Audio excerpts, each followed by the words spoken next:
asalaamaaleykum ñu ngi leen di nuyu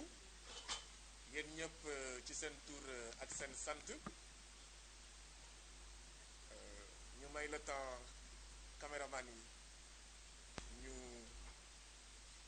installé seeni caméra di leen di nuyu yéen ñëpp ci seen tur ak seen sant di rafetlu teewaay bi.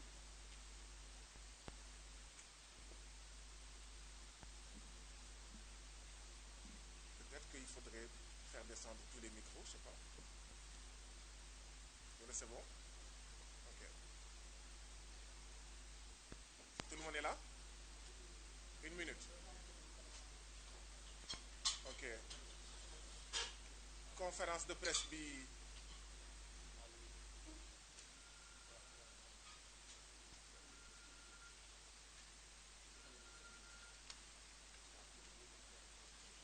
Conférence de presse bi jàmm la ñu ngi leen di ñaan xëy na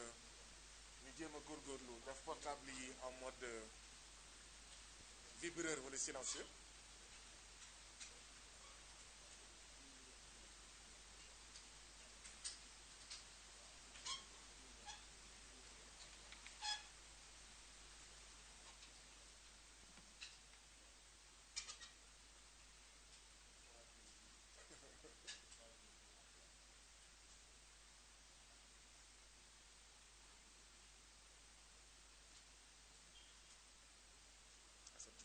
Tu pourras plus décrocher, hein? Bu caméraman yi pare yooyu c'est bon? Une minute encore? D'accord. Conférence de presse bi jàmm la ñun waa Y'en a marre mouvement citoyen Y'en a marre ñun force démocratique du Sénégal FDS ñun Front pour une révolution anti-impérialiste populaire et panafricaine FRAPP ñu ñuy dàkkantele France dégage ñun ñoo woote conférence de presse bi nag nii la nar a demee suñu mbokk Serigne Assane Kane bokk ci FDS force démocratique du Sénégal mi nga xam ne suñu mbokk suñu frère Babacar Diop moo ko jiite mu namoon loolu nekk fii waaye am dëj moo tax nekku fi tey ñu koy jaalee collègue am boobu nga xam ne moo génn àddina di ñaan suuf woyof ci kawam yàlla xaree ko aljana Serigne Assane Kane donc bu FDS moo nar a wax version française bi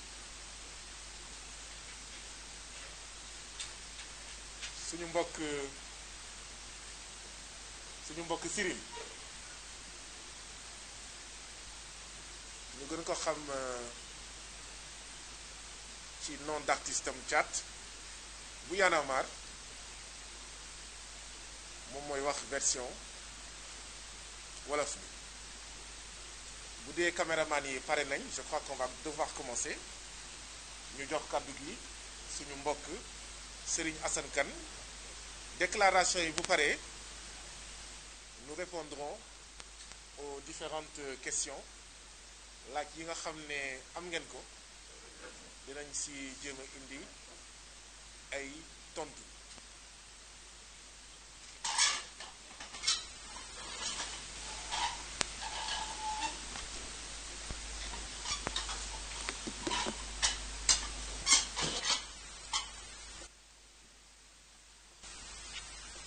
C'est bon, on peut y aller? Merci, camarade Guy. Merci également à tous les journalistes qui ont répondu favorablement à l'invitation de nos 3 organisations, Y en a marre, Frappe France Dégage et FDS Les Guelwaars. Y en a marre, les forces démocratiques du Sénégal, FDS, et le Front pour une révolution anti-impérialiste, populaire et panafricaine, Frappe, expriment leur grande inquiétude face à la recrudescence des cas et décès liés au coronavirus. Nous exprimons nos condoléances aux familles ayant perdu leurs proches et exprimons nos vœux de prompt rétablissement aux malades. Nous saluons le travail du personnel soignant qui se mobilise sans moyens pour faire face à cette pandémie. Nos organisations s'étaient mobilisées avec le peuple sénégalais pour faire face lors de la première vague au coronavirus. Certains parmi nous allant même jusqu'à accepter de rentrer au palais présidentiel, de collaborer avec le ministre de la Santé, de distribuer des masques de protection, mais aussi des solutions hydroalcooliques, de sensibiliser. Cette mobilisation nationale a été malheureusement trahie et poignardée par le président Macky Sall, qui, en lieu et place de solutions sanitaires, en a profité pour faire des deals, enrichir ses amis et sa famille, tenter de museler le peuple sénégalais et restreindre ses droits de manifester. C'est cette gestion politicienne et affairiste qui est aujourd'hui, hélas, la cause de cette deuxième vague et de la forte mortalité notée actuellement. FDS, Y en a marre et le Frappe appellent au respect des gestes barrières, au port de masques. Nous interpellons par la même occasion l'État sur la propagation du coronavirus, notamment dans les écoles, universités et zones rurales. Nous demandons la distribution gratuite par l'État de masques de protection, l'organisation de campagnes de dépistage massif, le renforcement des structures de santé et de leur personnel, l'ouverture d'une industrie nationale de fabrication de médicaments, la suppression des institutions aussi inutiles que budgétivores comme le HCCT, le Conseil économique, social et environnemental, entre autres institutions, pour financer notamment cet effort de guerre sanitaire. FDS, Y en a marre et le Frappe informent du lancement dans les prochaines heures d'une campagne de collecte de masques, de solutions hydroalcooliques qui seront distribués aux couches vulnérables, et cela va représenter notre contribution à la lutte contre le coronavirus. Alors que le président Macky Sall devrait mobiliser la nation entière dans la lutte contre le coronavirus, contre le virus des démolitions de maisons, contre le virus des spoliations foncières, contre le virus des violations graves des droits des travailleurs, contre le virus de la crise dans nos hôpitaux et écoles. Y en a marre, FDS et Frappe constatent, pour s'en désoler, que Macky Sall renforce le virus de la dictature politique. Au lieu de chercher à éliminer le coronavirus du Sénégal, Macky Sall tente d'instrumentaliser notre justice dans un dossier judiciaire opposant 2 citoyens sénégalais pour éliminer un leader de l'opposition sénégalaise. Comme tous les Sénégalais, nous exigeons la vérité dans cette affaire opposant le président du parti PASTEF, Ousmane Sonko, à une citoyenne sénégalaise, Madame Adji Sarr. Mais cette exigence de clarté semble compromise d'emblée, car les autorités judiciaires ont violé les droits du mis en cause. La convocation qui a été servie au député Ousmane Sonko n'a respecté ni les termes de l'article 61 de la Constitution du 22 janvier 2001, modifié, et des articles 51 et 52, encore moins le règlement intérieur de l'Assemblée nationale. Après avoir éliminé arbitrairement des élections et emprisonné Karim Wade et Khalifa Ababacar Sall, radié de façon arbitraire Ousmane Sonko, emprisonné injustement Babacar Diop, Karim Xrum Xax, Boubacar Seye, Assane Diouf, Guy Marius Sagna, et arrêté des membres de Y'en a marre, de Ñoo Lank et de Doyna pour une simple affaire de dépôt de lettres administratives. Acheter le ralliement de celui qui est arrivé deuxième à la dernière élection présidentielle. Chasser tout ce qui lui rappelle dans son camp la disposition constitutionnelle que briguer un 3e mandat présidentiel est illégal et illégitime. Nous soupçonnons que le président Macky Sall cherche aujourd'hui à s'appuyer sur ce dossier judiciaire pour empêcher de façon odieuse et lâche un leader de l'opposition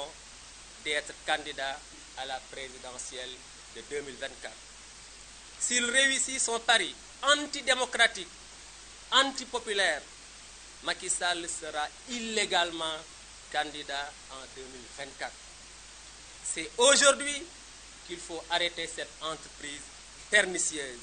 pour notre état de droit. Y'en a marre, les FDS et le FRAPP appellent toutes les citoyennes, tous les citoyens, tous les républicains,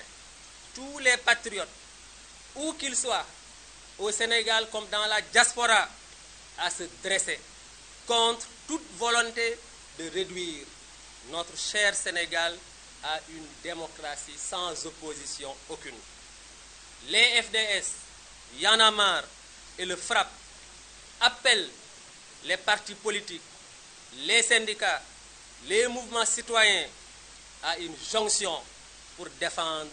ce principe extrêmement important. Nous lançons un appel aux chefs religieux. L'heure est grave. Le pouvoir, par ses agressions multiformes, incite le peuple sénégalais à l'insurrection. Nous accusons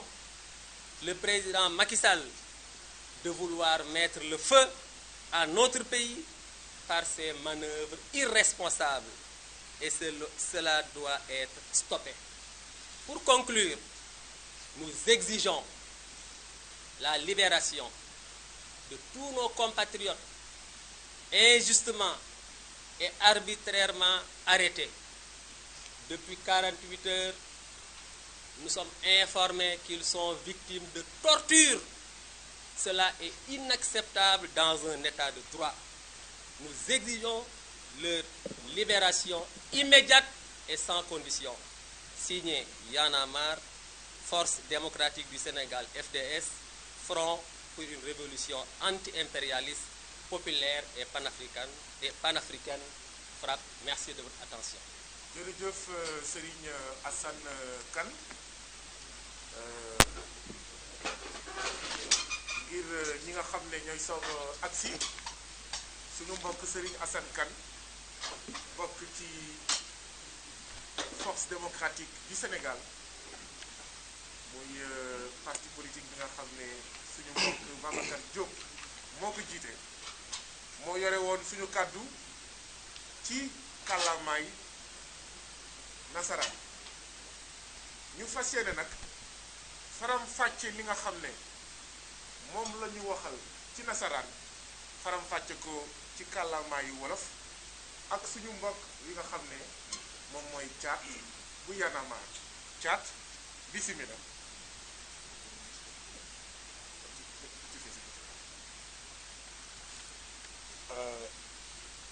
mën nañoo tàmbali.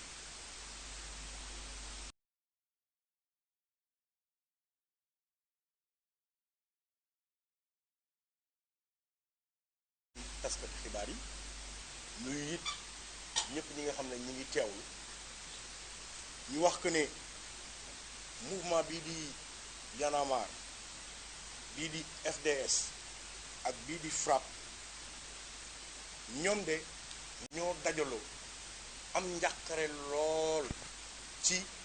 ni corona bi dellusiwaatee ci Sénégal ci ni muy faagaagalee ci ni muy faatee ak ci ni kaay di yokkoo ñu ne biñ ne première vague am na sénégalais yépp ku ci ne foo munti ne jóg nga la nga am la nga mën la nga xam nga jël ko dollil ko maanaam ministère de la santé wala ñi yore mbirum paj mi ci sensibiliser maanaam yëgale ci yeete ci waxtaan ci dolli masque ci joxe maanaam saabu boobu ñuy jëfandikoo dem na ci sax ba nga xam ne am na si ñun ñu dem nangoo dugg pare toog waxtaan ak Macky ngir rek jàngoro bi jóge fi waaye bi ñu xoolee loolu noonu lépp ñu xëy Macky Sall ak nguuram nasaxal élan national boobu maanaam mbooloo mi Sénégal defoon nekk ab say nekk benn ñëpp d'accord ñëpp ànd votel ko budget wu 1000 milliards jox ko ko dañ ko saytoo ca njeexital ga mooy ne moom jox na rakkam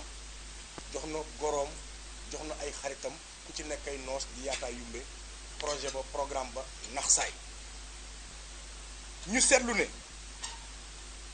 Sénégal gii ñu toll ak jafe-jafe bi fi mu toll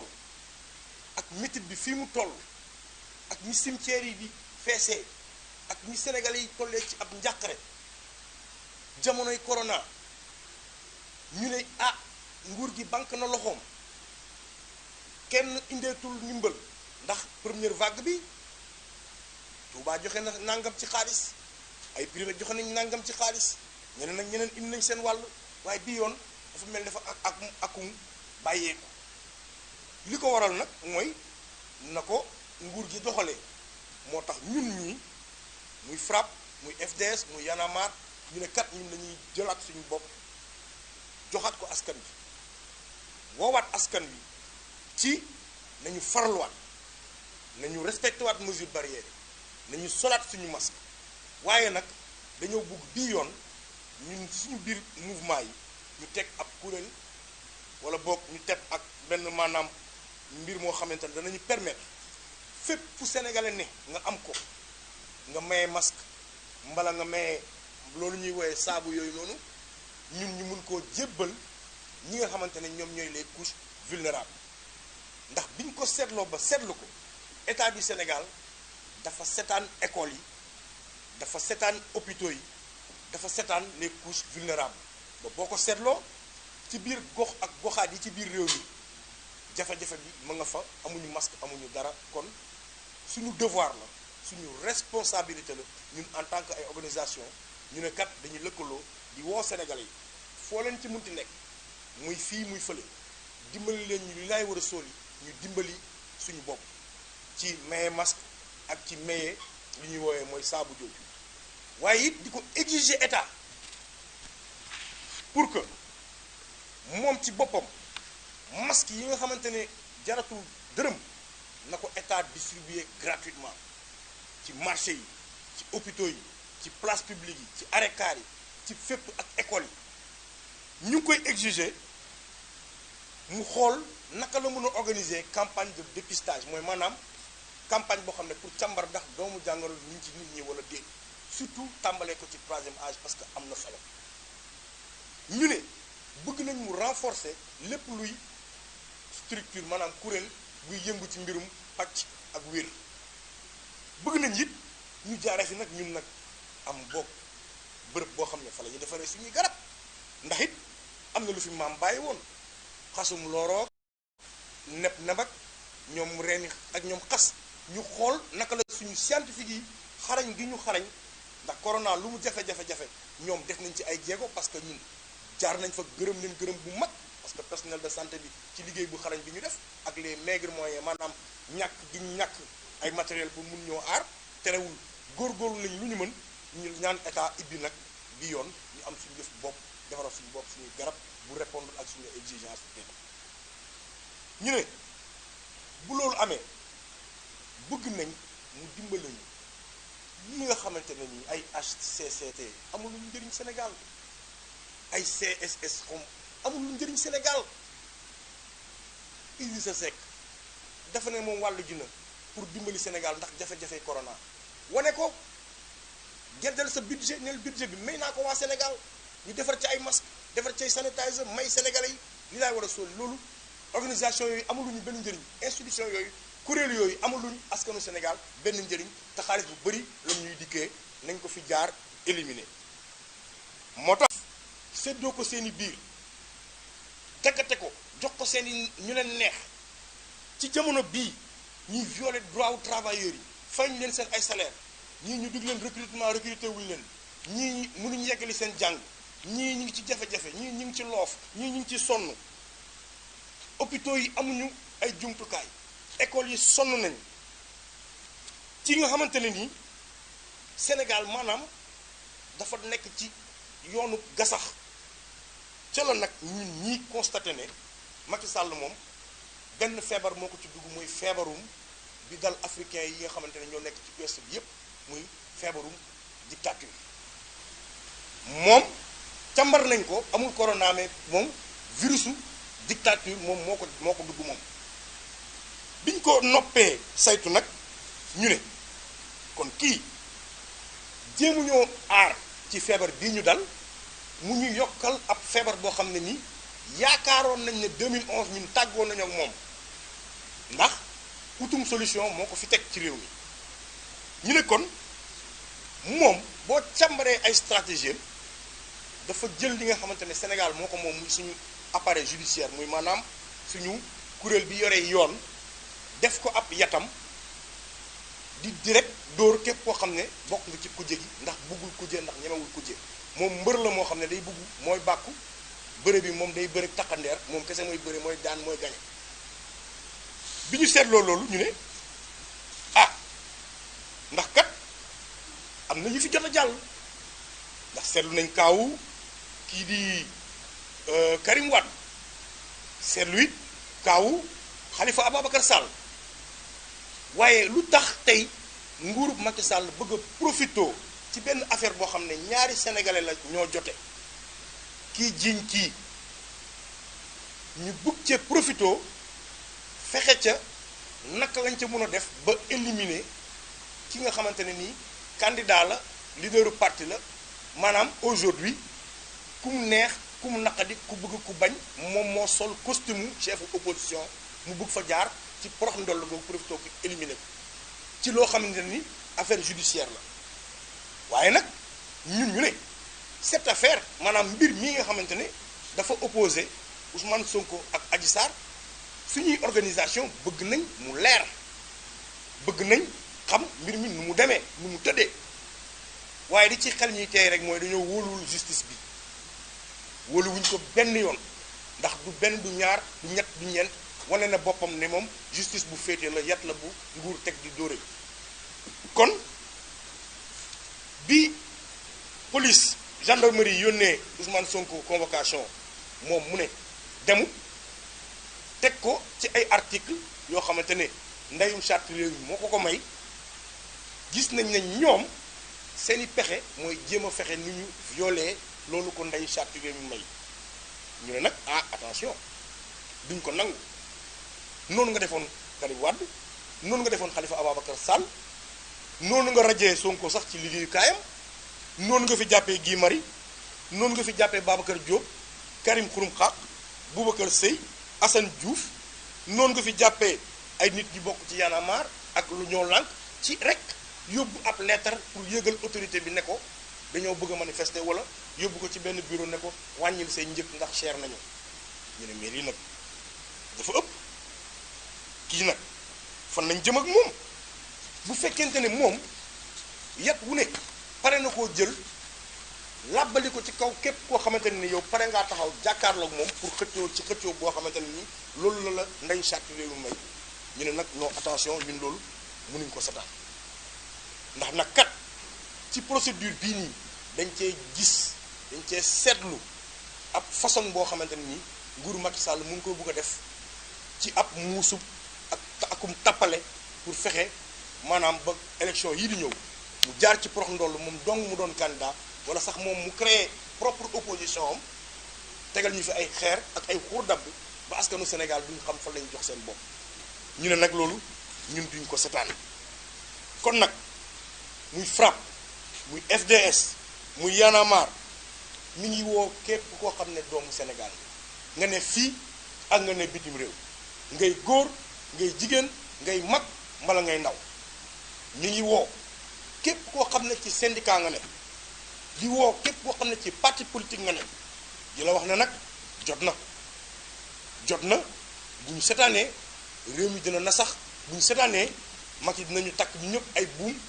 di ñu drainer ci mbedd mi def ñu ay xar kon nañu pare ndax loolu pare wuñu ko nangu ci benn yoon ñu ne ñi ngi woo suñu kilifa diine yi suñu kilifa aada yi dinañ wax ne kilifa diine kilifa aada ci ab dëkk am na solo waaye solo bi ñu bëgg tey mooy ñu dimbali ñu ba kii bëgg a jël réew mi taal ko ñu wax ak moom ba kii bëgg a jël réew mi yóbbu ko fi ngay wooyee fu ndox dul am ñu artu ko ñu ngi koy ñaan kilifa yi ndax nag ci fan yii ñu fi jógee li ñu seetlu ci Sénégal mooy ne Sénégal fi mu jëm baaxul kon ñaan nañ ko kilifa aada yi kilifa diine yi ñu waxtaan ak moom mu delloo si xelam ndax am na solo beneen bi nag mooy ñun de ñu ngi koy accuser maanaam ñu ngi koy jiiñ nañ ko ne jafe-jafe yi ne ci réew mi tey jii nii du kenn ku dul moom moo ñu ko yóbbee amul kenn ku ko mën a laam-laame amul kenn ku ko mën a nattable ndax loolu moom mooy li nga xam ne moom mooy li am moo tax nag ñu ne am na lu tolloog 51 personnes ay jeunes ay ndaw yu ñu jàpp ci ay manifestations yoo xamante ne jàpp nañ ne police moo leen provoqué ndax ay partisans lañ ay Sénégal lañ ay sympathisants lañ ñu dem seen bërëb taxaw fa ñu fekk leen fa cokkaas leen indil leen jafe-jafe ñu ngi ñuy tey ci kaso bi ñenn ñi ne ñu ngi leen di torturer nañ leen bàyyi ñu dem ñibbi seen i kër et tout de suite le seul responsable maanaam kenn kese moom la ñuy jiiñ lii yépp mooy ki nga xamante ne ni moom force la xam doole la xam ndax newoon na bu ngeen takkee ay morceaux yu xonk man gisuma ko faale ma seen morceaux yu xonk man guerrier la ragaluma ak nangami sanga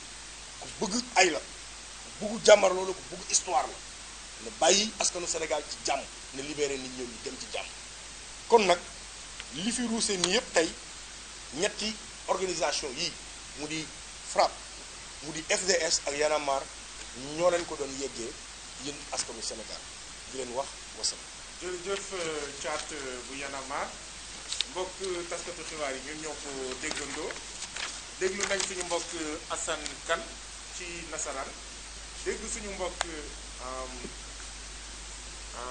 Thiat ci wolof waxoon nañ nag ne bu dee am ngeen ay laaj mun nañ jël laaj yi damay wax rek ne xëy na laaj yi ci ñaari question yi nga xam ne moom la ñu avorté ci conférence de presse bi lay daal di porté dégg ngeen fi mbiru corona dégg ngeen fi mbiru liberté yi ak dossier wu wala affaire Ousmane Sonko. D'accord, ku nekk mun na wax turam ak santam ba pare présenter son organe voilà. yow après yow.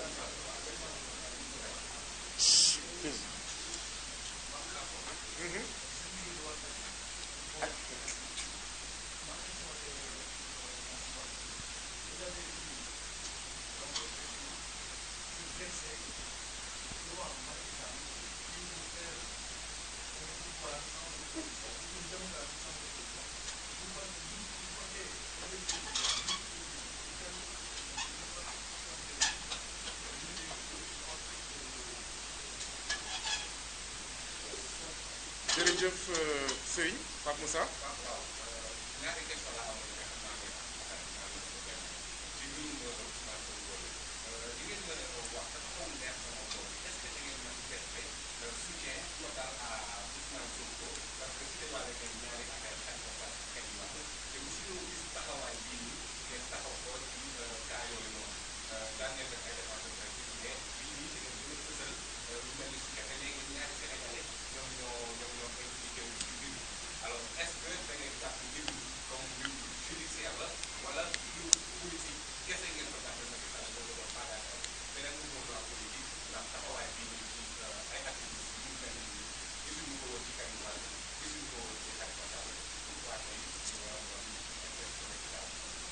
jërëjëf Pape Moussa.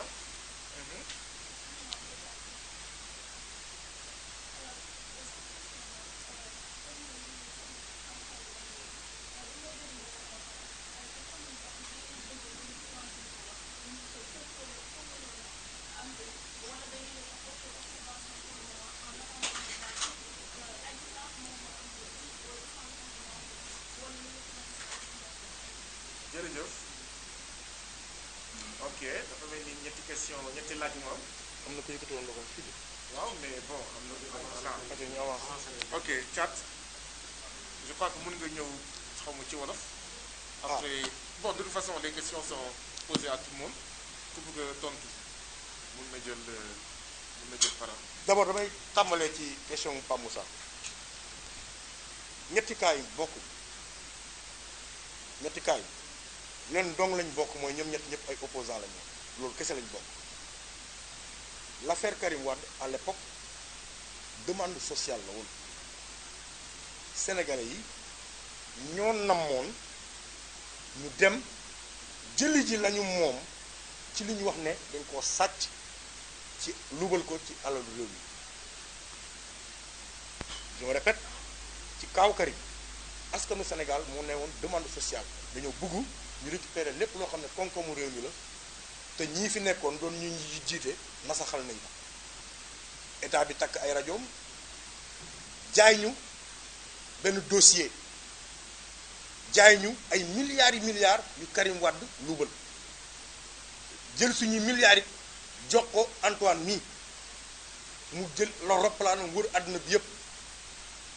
kon ñun askan li ñu mënoon mooy lu xaar finalité bi ndax ñoo ko sàkku woon waaye fi mu mujjee neexuñu fi mu mujjee dafa mujjee doon loo xamante ne ni benn nit boo topp la ba tey nga exilé ko génne ko dëkk bi xamuñ ci yan condition kon cas boobu bokk ci kaawu Khalifa Sall dañ ko jiiñ mu am possibilité teg défense am mu toog ne waaw mu am lu mu nangu ca lañ ko jiiñ ne demeewut na ngeen ko waxee mu def conférence de presse am ne man liñ may tuumaal liñ ma ciy wax demeewut tey noonu nii la demee mu jox ci ay leeral munoo koo tëkkale munuñ koo tëkkale ak cas bii ci cas Ousmane Sonko bi nga xamante ne affaire de mœurs la ci affaire de mœurs bi moom toog na nee na loolu amut bokkut faut pas ñu tëkkale cas yooyu waaye ci procédure bi ni mu demee dañ cee jàngat ci ñaari procédure yu njëkk ya on a compris aujourd'hui que Macky Sall n'accepte pas que benn leader émergé de l'opposition pour mun koo faag xatal ci espace bi bëggut ko moom kay nañ nekk ay xuusmaa ñàpp ñu mën a manipuler ak ñu mën a jënd pour mu mun leen bàyyi ci seen jàmm bu amee ku dëggal boppam faw mu utul noonu saqal on est tous responsables ñun ñëpp ñoo utoon demande sociale pour mu jàpp Karim ni finalité bi mujjee neexuñu on est tous responsables ñoo bëggoon mbirum Khalifa Sall leer fa mu mujj mooy ñi bafoué ay droit am fa mu mujj mooy ñu def ñu nasaxal ay droit am moo tax ñu ne la wóoluwuñu justice bi donte bëgg nañ cette affaire mu leer wax nañ ko bu baax a baax ñu ngi ci lettre ñu ngi ci kayit nee nañ la wóoluwuñu justice bi donte bëgg nañ histoire bi mbir mi leer waaye ñaari parti yu am la kii wax na kii wax na mais ca na état doxalee daf ñuy fàttali la fi amoon ku ndóbin rey sa maam nag foo gisee lu ñuul da ngay daw xoddeeku balaa ngaa lakkale moo tax du ñu xaar ba mu ne këtt na jon muy dal suñu kaw moo tax ñu ne suñuy organisation yii bëgg nañ justice bi def liggéeyam ci ni mu waree ci anam bi mu waree pour mu grandir suñu démocratie nañ càmbar mbir mi ba mu yegg waaye du ñu nangu état laqatu ci ginnaaw pour poqatal un opposant encore une fois de plus pour leeral terrain bi ci mu yomb loolu la ñuy wax ah.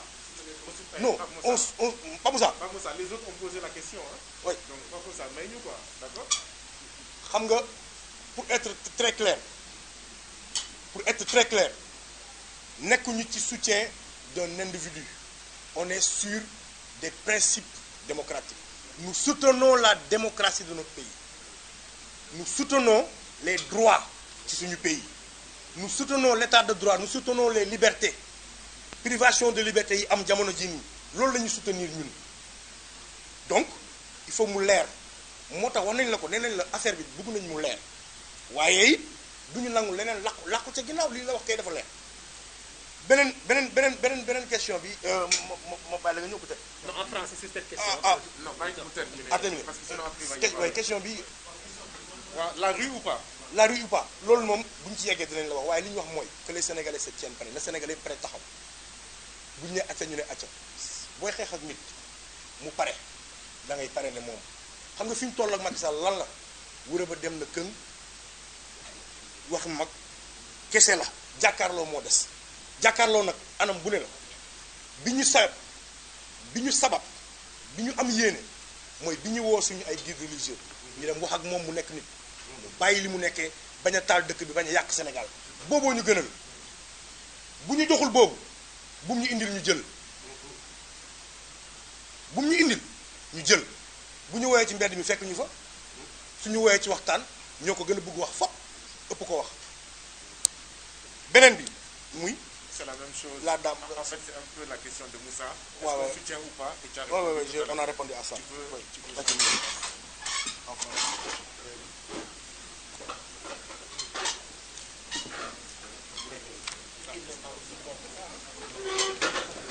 Alors, sur cette question-là, je pense que dans la déclaration liminaire, le message est très clair. Sur cette question, nous exigeons la manifestation de la vérité. Parce qu'il s'agit de deux citoyens sénégalais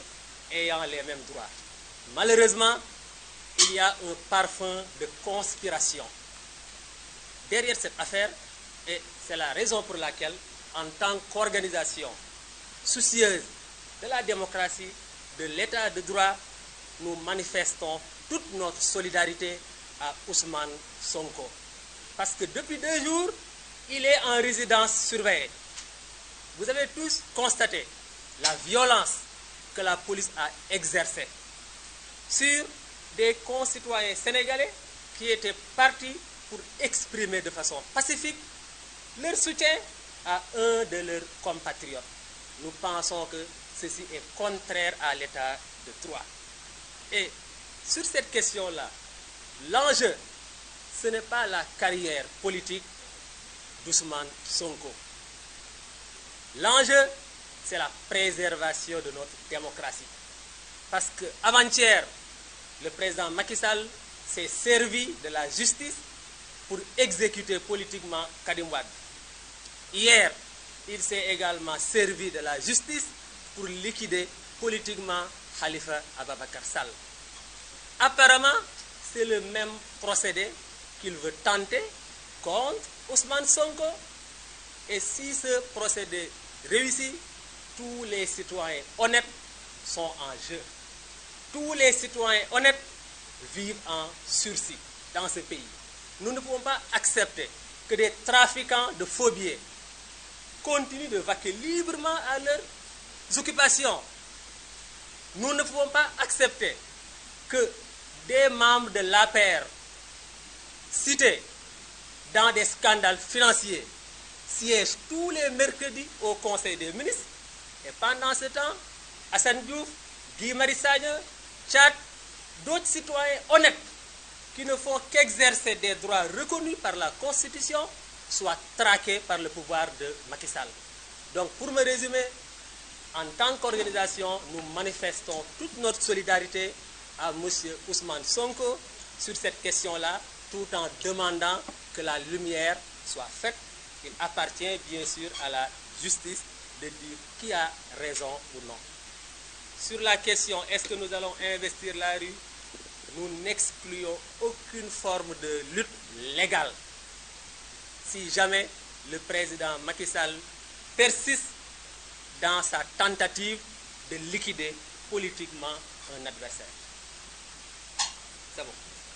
mbokk yi lii moo nekkoon ñetti laaj yi ñu ngi leen di xëy na balaa ñu leen di gërëm am na ñoo xam ne tardé nañu bu fekkee bëgg nañ def ay interview